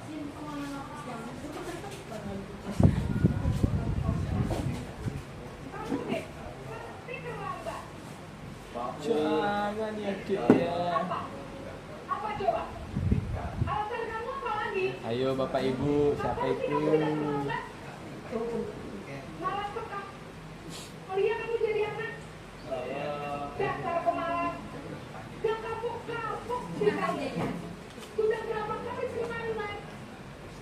Ayo.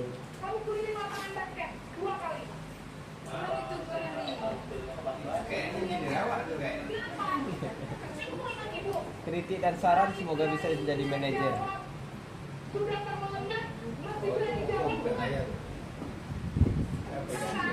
Keliling lapangan basket 5 kali sekalian biar kapok. Pergi sana ke lapangan basket. Posisi tertentu biasanya berbicara dengan nada tinggi, menghapus, menunjuk-nunjuk, menyakiti, dan menyindir. Hukuman bisa berupa fisik maupun psikis. Ibu dan bapak ibu.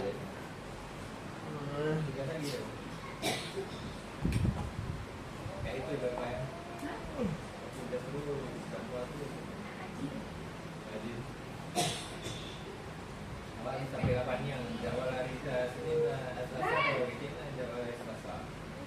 Sini kan.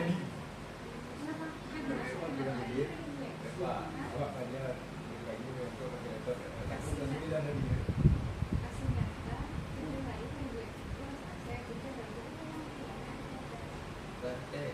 Begitu. Oh, jaga apa tadi? Bapak Ibu. Kamu terlambat. Kamu deh, pasti terlambat. Apa coba? Apa lagi? Kapan sih kamu tidak terlambat? Malah sekali ya kamu jadi anak. Saya. Dasar pemalas. Dan kapok-kapok sih kamu. Ayo, siapa tuh? Sana. Nurul Huda. Kita nggak ada yang seperti ini ya Bapak Ibu.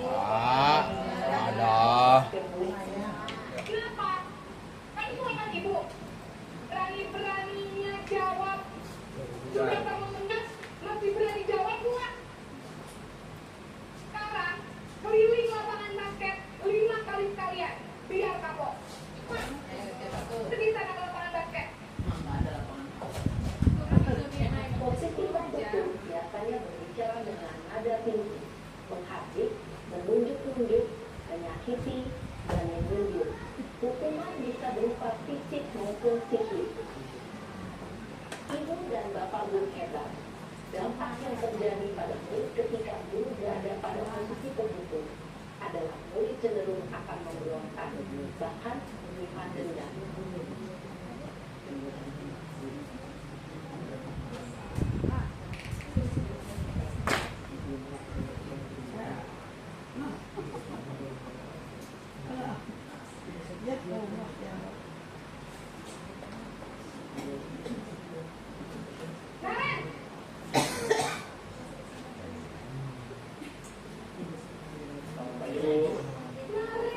Naren, kamu kenapa terlambat lagi?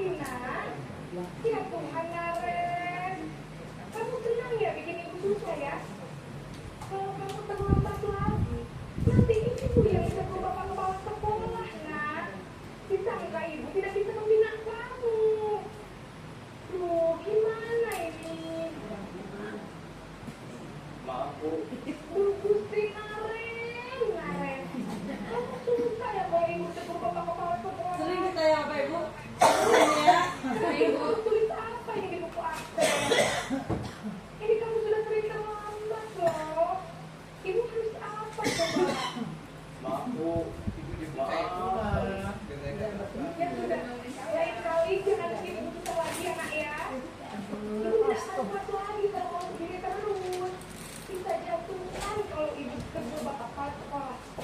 Sekarang cepat sekolah.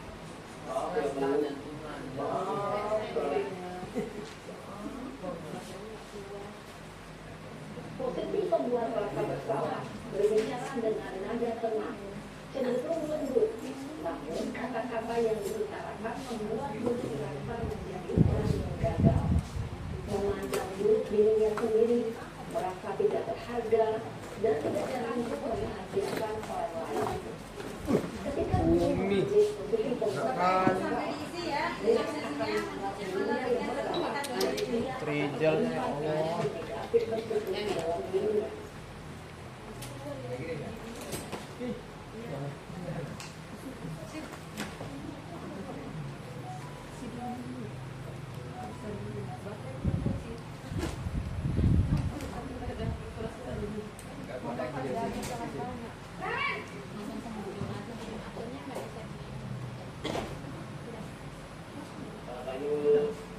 Wah, sudah jam berapa ini, Nak?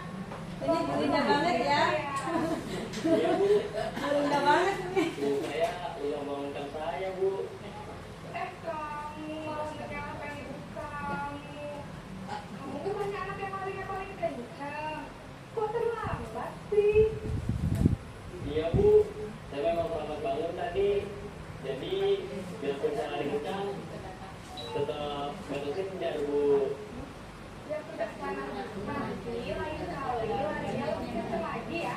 Biar gak terlambat lagi. Pikir teman ibu. Demi ibu. Bisa kan? Bisa lah, Bu. Ya sudah sana masuk kelas. Ibu beresin urusan absen kamu. Kamu ini ada-ada saja. Dalam posisi teman, guru berbicara dengan nada suara ramah, akrab, cenderung bersenda gurau untuk menjaga suasana tetap santai. Murid akan merasa senang, aman, dan akrab dengan guru.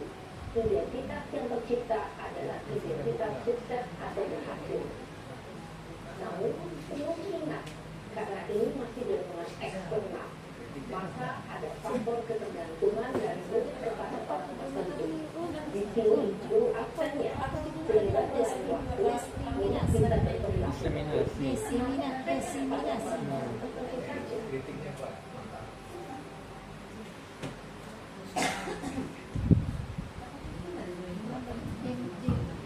Diseminasi. Kita lanjutkan.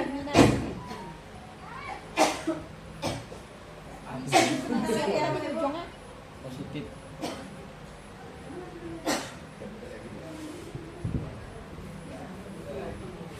Jabatannya apa buat? Guru lah. Peserta nggak? Guru lah, Kak. Ya. Saya jabatan saya buat manajer.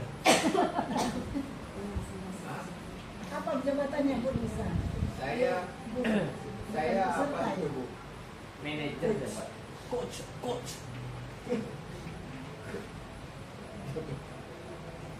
Tua. Saya jabatan tua. Coach. Bapak Ibu sambil menunggu azan salat asar sambil dibaca-baca Bapak Ibu, ini adalah 5 posisi kontrol.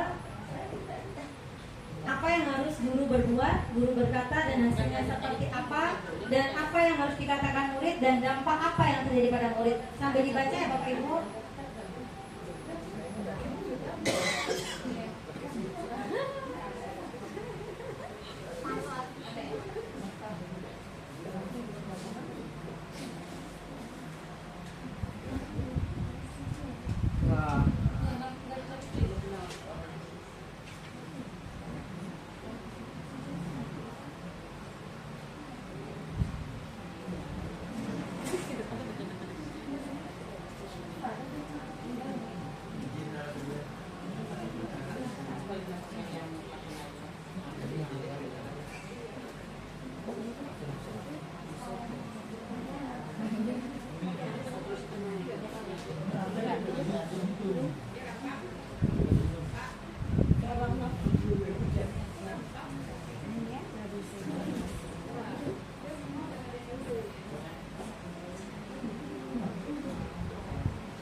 aku kanan yang dengar, kiri nggak dengar.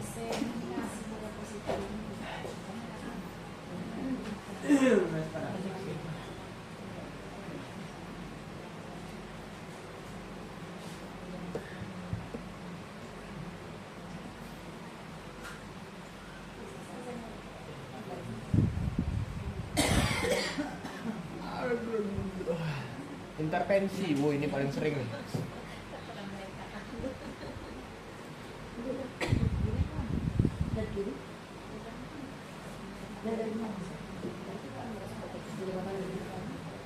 Minumnya ini ya Bapak Ibu ambil sendiri ya di belakang saya.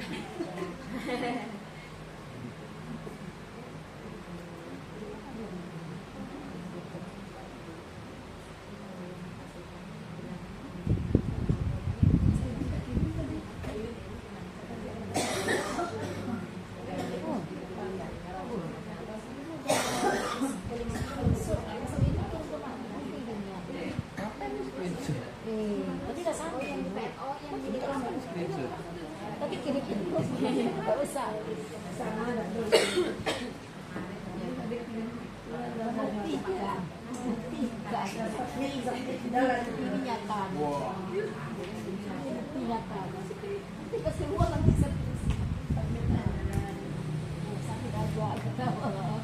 Kata manajer ya?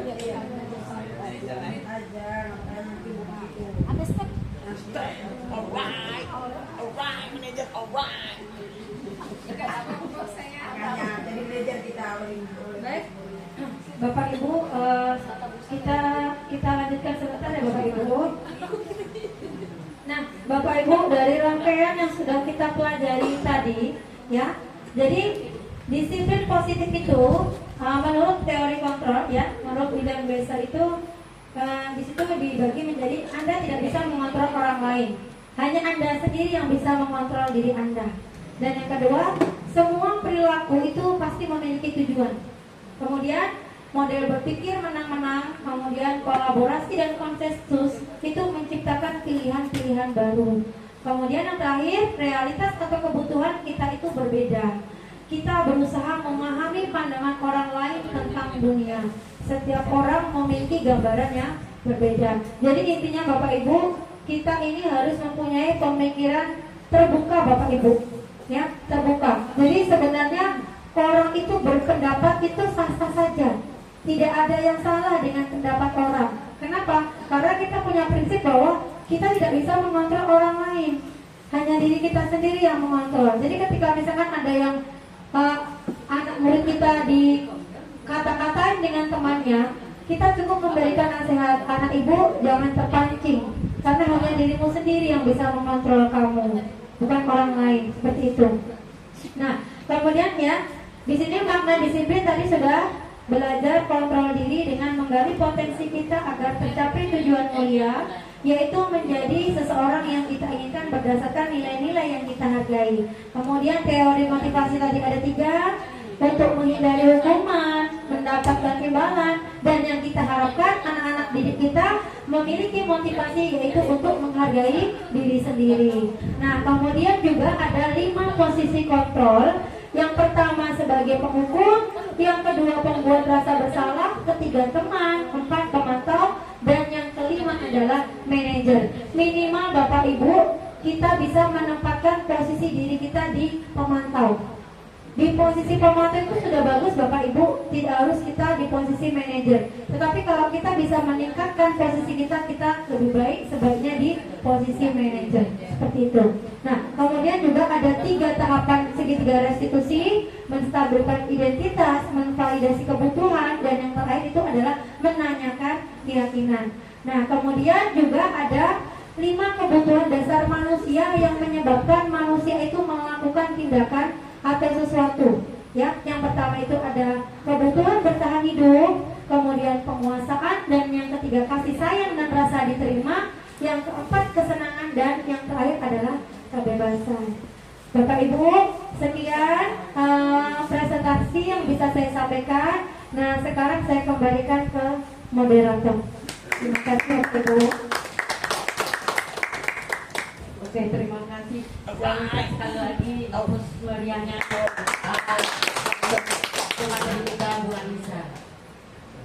Sekarang mengingat waktu juga Bapak Ibu, kita lanjutkan aja ke sesi tanya jawab. Saya hanya beri 2 kesempatan. Oke, yang pertama dari Bu Liando, untuk yang lewat daring bisa melalui kolom chat. Satu lagi mungkin dari kolom chat ada Bu. Ya, dari kolom chat aja. Sekarang Dari Pak kami Vincent. dengarkan dulu yang dari Bu Liando. Mari ke depan aja, Bu. Mari ke depan aja, Bu. Biar nampak video. Di Indonesia. Ada bapak-bapak lain. Ini dari Bu Liando. Silakan. Jam berapa kita balik?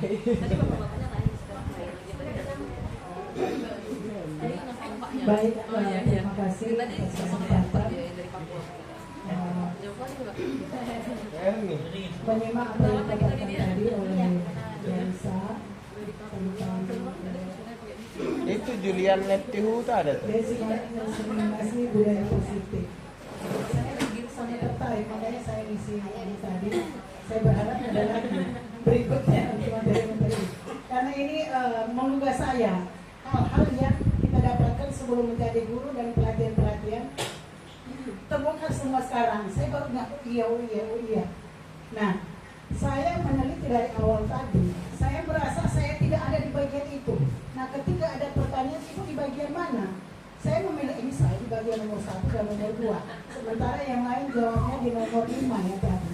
Nah, kebetulan saya amati materi tadi ini berkaitan dengan kasus-kasus antara siswa dengan siswa.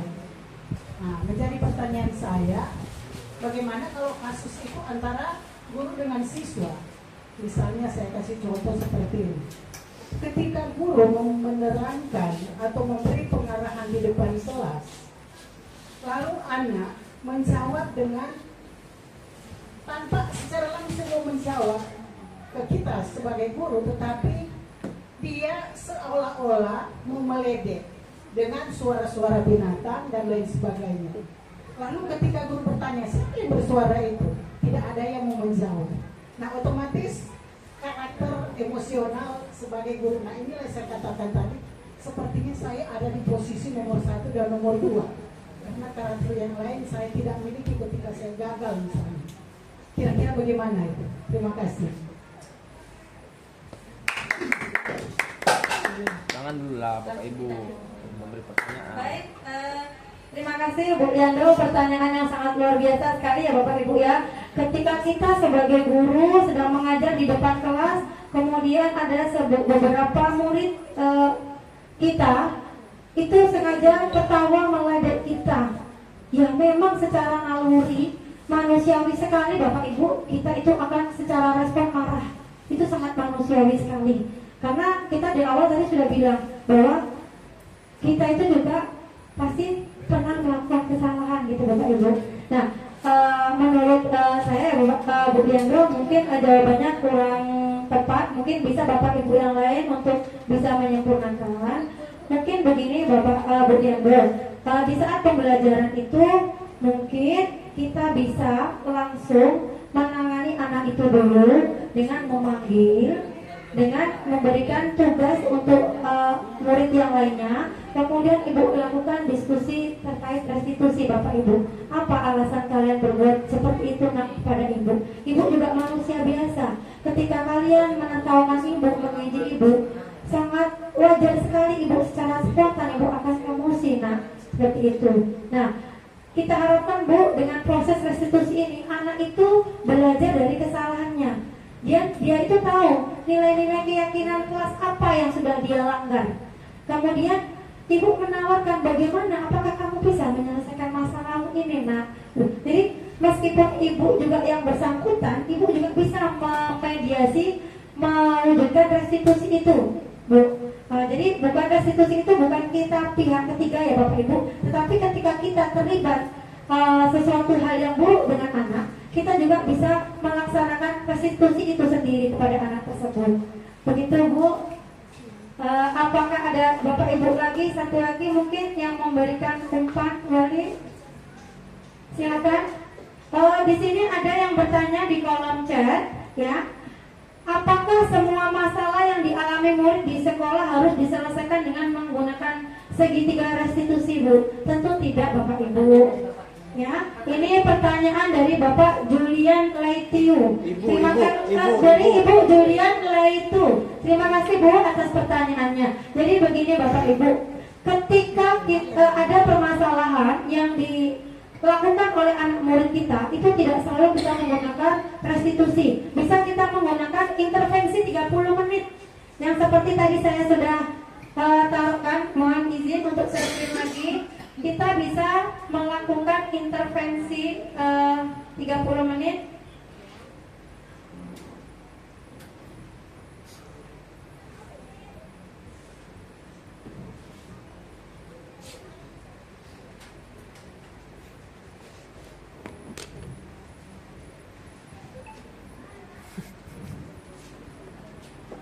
Nah, di bagian terakhir di sini adalah, nah ini intervensi 30 detik Bapak Ibu. Kalau 30 menit salah ya maaf ya Bapak Ibu. Jadi tidak semua permasalahan yang dimunculkan oleh anak didik kita itu tidak harus berakhir dengan segitiga restitusi.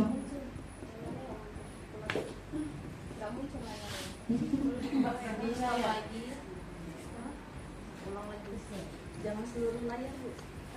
Jangan seluruh layar orang-orangnya.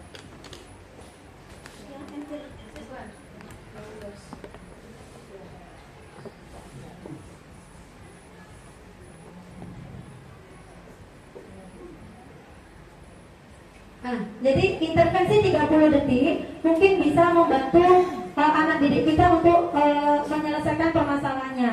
Jadi ketika misalkan ada permasalahan, mungkin bisa juga dengan pertanyaan-pertanyaan ini disesuaikan dengan permasalahannya ya Bapak Ibu.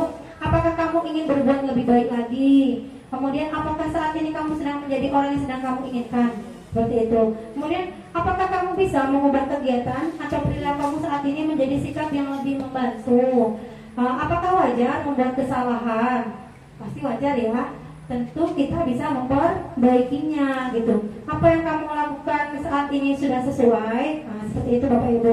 Jadi pertanyaan-pertanyaan ini, pertanyaan intervensi 30 detik ini mungkin bisa menjadi solusi kepada anak-anak kita yang melakukan kesalahan dengan tanpa melaksanakan melalui segitiga restitusi Bapak Ibu.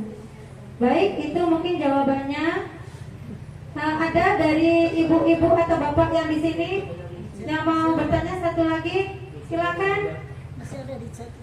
Masih ada satu lagi, Bu. Oh, masih ada di kolom chat. Baik.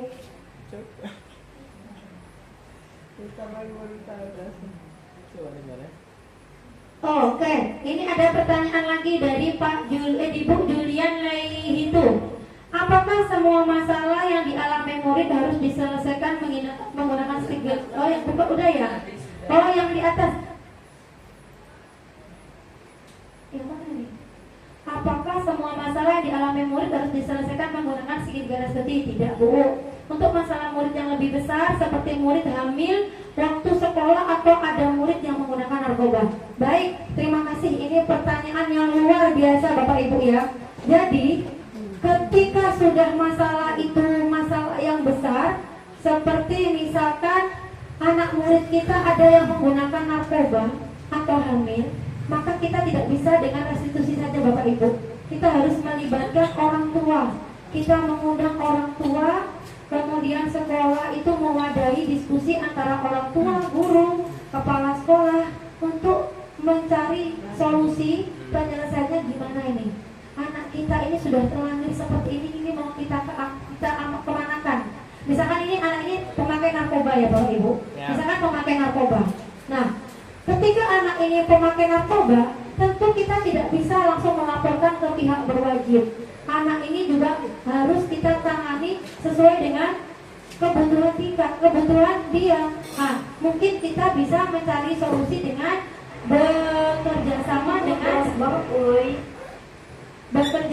dengan apa Bapak Ibu yang mengurusi masalah narkoba? Iya, BNN ya, karena ini dalam masa anak-anak, masa remaja.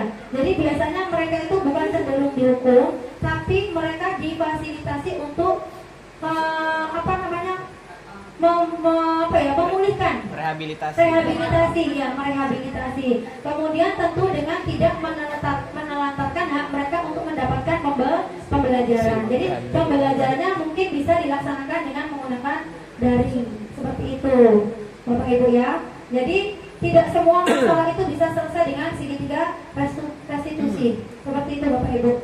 Terima kasih luar biasa Bapak Ibu atas atensinya. Mungkin ada bertanya lagi Bapak Ibu? Pas. Oh pas, baik. Cukup sekian. Terima kasih. Kami kembalikan ke MC. Luar biasa. Luar biasa sekali yang kegiatan kita hari ini. Dan sebenarnya mungkin banyak pertanyaan-pertanyaan yang tersimpan di hati Bapak Ibu, tapi bisa nanti di kesempatan yang setelah dari acara ini disampaikan kepada Bu Nisa. Benar kan Bu Nisa? Dia bersedia kan untuk menjawab pertanyaan kalian.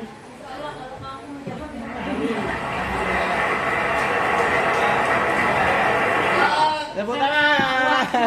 Sudah Keren moderator. menuju akhirnya, maka acara ini saya tutup. Tepuk tangan dulu. Ada yang berberkah.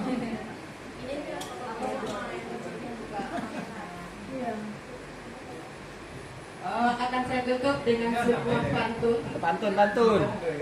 Bu, di SMP 61 ada Pak Junaidi. Asik. Pulang ya. Orangnya gagah, berwajah tampan. Asik.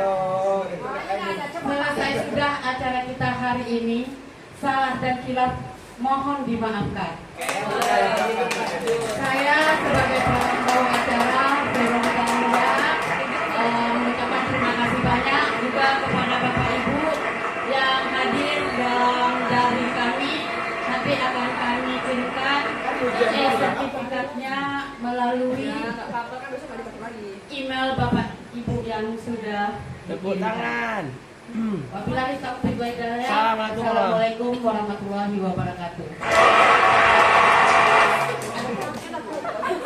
Maaf, yang daring mohon dibuka dulu kameranya sebagai bentuk dokumentasi.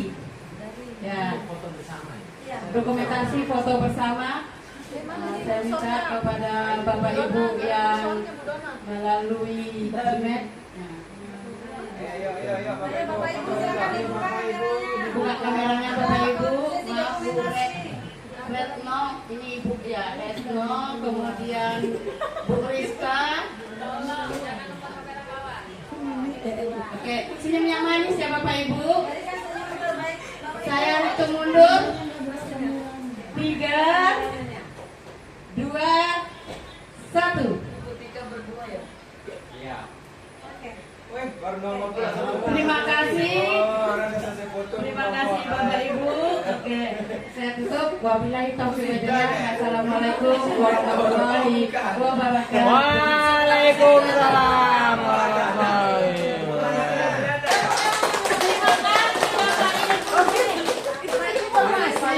Terima kasih Bapak Ibu atas partisipasinya. Luar biasa kegiatan sore hari ini.